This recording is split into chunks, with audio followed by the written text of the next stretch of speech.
Good morning, guys, and another fishing trip here. I'm at Youldon waters today, just come down for a few hours after some roach, rod, maybe some big perch, and if I'm lucky, get some crucians and maybe a sporadic tench, you never know.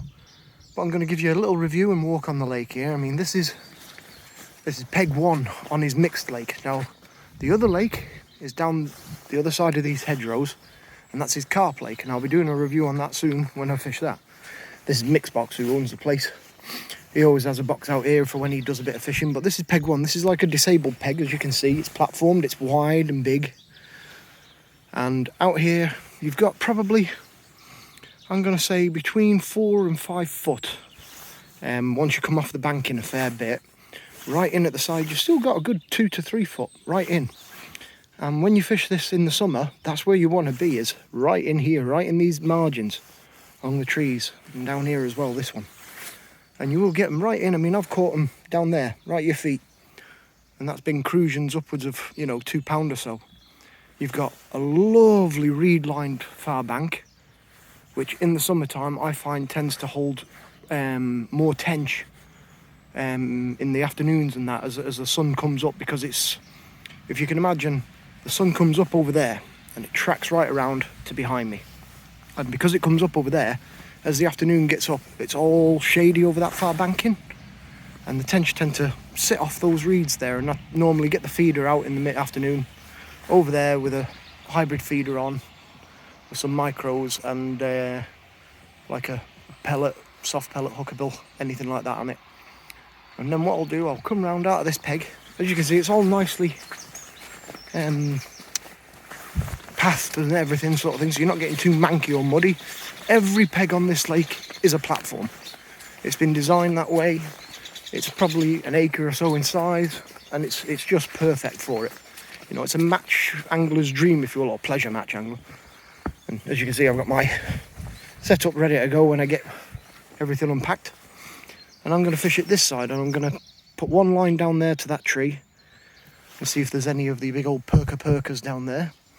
Another one probably fishing right where that silhouette is. That's probably 4 sections of the pole out there. And then sometimes in the summer I'll put a shallower line, which will be about halfway in again, sort of here.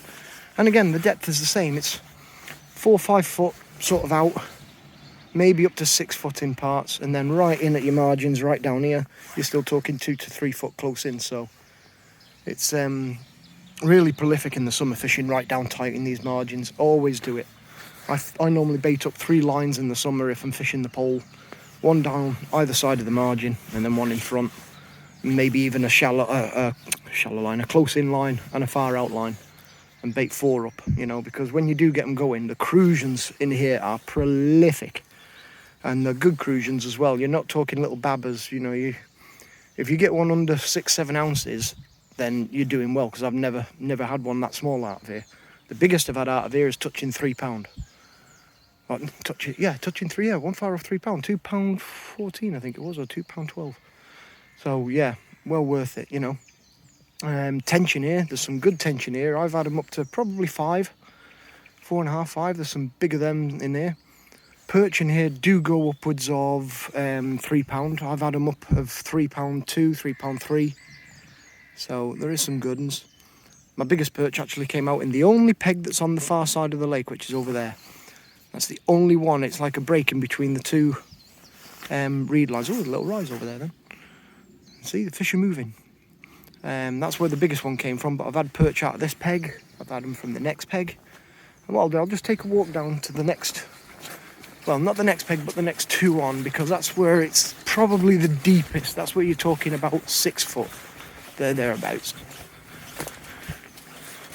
Up I hear a woodpecker, that's early. Lovely to hear nature at this time of year. There you go, you can just about see through here now. You can see the other lake through the hedgerow here a bit. That's the carp lake down there. Like I say, I'll do a review on that one soon. But there you go, there's your pipe, your outlet pipe. So all around here is pretty much the deepest part of the lake. You're talking good 5.5 to 6 foot, most of it. And right in at your margins here, you're talking 3 to 4 foot. And in the summertime, down on this margin here, you get some lovely lily pads and what have you going out towards that pipe. and it's a good place to fish, is right there tight to that. And again, down this side as well, you get some lily pads coming out and out again on both sides. And then right in the corner down there, there's a peg nestled right up against those rushes, if you will. Brilliant fishing up tight to those rushes in the summer. You get the crucians right up against them because they go in there to clean off, you know, from the lice and that, as they start moving out of the spring into the summer.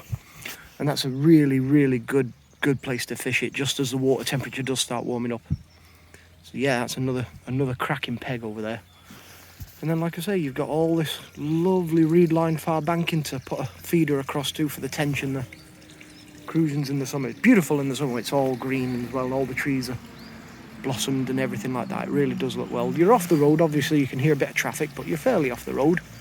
So you're nice and, you know, out of the way. You've also got a lot of shelter on these lakes. You can see, if I pan round, how it's all tree-lined all behind you and everywhere. So again, it takes a big old breeze to put anything on this lake. Yeah, you might not want to fish it with a pole. You might want to use a rod, just so you can control your bait better. But yeah, you could fish in here most days throughout any wind and rain, and you'd be fairly comfortable. Another little rise. And it's the same down on the carp lake down there. Like I say, it's all tree lined. You've got a forest at the back of it, if you will, woodlands. And that keeps it well sheltered, you know, from any big winds or anything like that. Very good on the surface, that lake, in the summer, in the evening. I've had some cracking carp out of there. But yeah, that's the mixed lake here at Youldon. I just thought I'd give you a quick C2 on it. Best methods on here are the pole and the float. But like I say, don't be scared of getting your quiver tip out and planting it over to those far reeds. And maggot is going to catch you fish all day, probably. Castor as well. Have used wheat on here and have very good results. Bread, bit finicky about.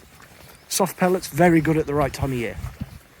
So yeah, I'll see how I get on today, and I'll be posting that report. I'm going to set up the GoPro camera and maybe get some footage as well. Cheery bye, and tight lines.